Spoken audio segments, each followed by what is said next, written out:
আসসালামু আলাইকুম সুপ্রিয় বন্ধুরা, জানিয়ে দিব মুক্তিযুদ্ধ বিষয়ক গুরুত্বপূর্ণ খবর রয়েছে। বীর মুক্তিযোদ্ধার সংজ্ঞায় বিরাট বড় পরিবর্তন এনে অধ্যাদেশ জারি, এ বিষয়ে বিস্তারিত জানিয়ে দিচ্ছি। সুপ্রিয় বন্ধুরা, অবশ্যই আপনারা ভিডিওটি স্কিপ না করে সম্পূর্ণই দেখবেন। শুরুতেই রয়েছে বীর মুক্তিযোদ্ধার সংজ্ঞায় পরিবর্তন এনে জাতীয় মুক্তিযোদ্ধা কাউন্সিল আইন সংশোধন করেছে অন্তর্বর্তী সরকার। এ সংক্রান্ত অধ্যাদেশ মঙ্গলবার রাতে জারি করে আইন, বিচার ও সংসদ বিষয়ক মন্ত্রণালয়।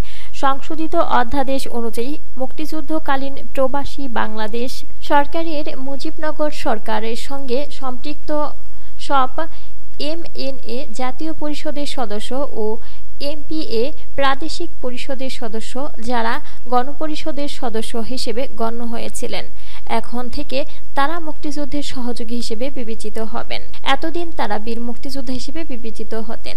অধ্যাদেশে মুক্তিযুদ্ধের সহযোগীদের জন্য মোট 5টি শ্রেণী নির্ধারণ করা হয়েছে। প্রথমত, যে সকল বাংলাদেশি পেশাজীবী মুক্তিযুদ্ধের সময় বিদেশে অবস্থানকালে মুক্তিযুদ্ধের পক্ষে বিশেষ অবদান রেখেছিলেন এবং বাংলাদেশের যে সকল নাগরিক বিশ্ব জনমত গঠনে সক্রিয় ভূমিকা পালন করেছিলেন।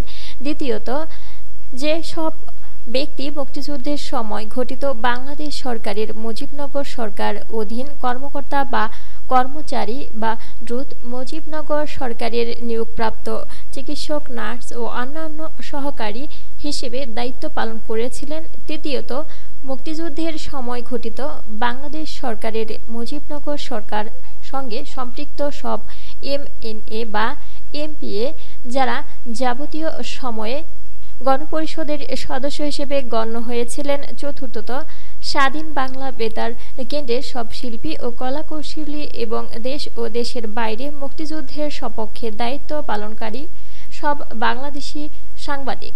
পঞ্চমত, স্বাধীন বাংলা ফুটবল দল। এর আগে গত 15 মে উপদেষ্টা পরিষদের সভায় মুক্তিযুদ্ধ কাউন্সিল অধ্যাদেশটি শর্ত সাপেক্ষে অনুমোদন দেওয়া হয়েছিল।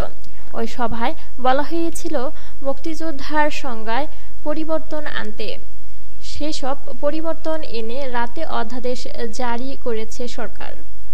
বীর মুক্তিযোদ্ধার নতুন সংজ্ঞায় বলা হয়েছে 1971 সালের 26 মার্চ থেকে 16 ডিসেম্বর পর্যন্ত যারা দেশের ভেতরে যুদ্ধের প্রস্তুতি ও প্রশিক্ষণ গ্রহণ করেছেন এবং যে সকল ব্যক্তি মুক্তিযুদ্ধের অংশগ্রহণের লক্ষ্যে বাংলাদেশের সীমানা অতিক্রম করে ভারতের বিভিন্ন প্রশিক্ষণ ক্যাম্পে তাদের নাম অন্তর্ভুক্ত করেছেন এবং বাংলাদেশের মহান স্বাধীনতা অর্জনের লক্ষ্যে পাকিস্তানের বিরুদ্ধে যুদ্ধে লিপ্ত হয়ে হানাদার ও দখলদার পাকিস্তানি সশস্ত্র বাহিনী ও তাদের এদেশীয় সহযোগী রাজাকার আলবদর আল শামস, তৎকালীন মুসলিম লীগ, জামায়াতে ইসলামী, নিজাম ইসলাম এবং দালাল ও শান্তি কমিটির বিরুদ্ধে মুক্তিযুদ্ধে সক্রিয় অংশগ্রহণ করেছেন। এরূপ সব বেসামরিক নাগরিক ওই সময়ে যাদের বয়স সরকার নির্ধারিত সর্বনিম্ন বয়সের মধ্যে ছিল তারা বীর মুক্তিযোদ্ধা হিসেবে অন্তর্ভুক্ত হবেন। এর পাশাপাশি সশস্ত্র বাহিনী, east Pakistan rifles, EPR, police বাহিনী, মুক্তিবাহিনী, প্রবাসী বাংলাদেশ সরকার, মুজিবনগর সরকার ও সেই সরকার স্বীকৃত অন্যান্য বাহিনী, নৌ কমান্ডো, কিলো ফোর্স, আনসার সদস্যরা বীর মুক্তিযোদ্ধা হিসেবে অন্তর্ভুক্ত।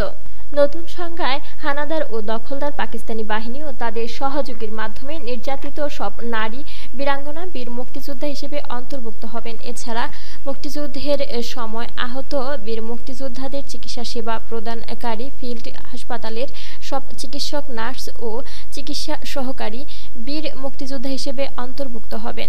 জাতীয় মুক্তিযোদ্ধা কাউন্সিল আইনের সংশোধনীতে যে জায়গায় জাতির পিতা বঙ্গবন্ধু শেখ মুজিবুর রহমান শব্দ ছিল তা পরিবর্তন করা হয়েছে।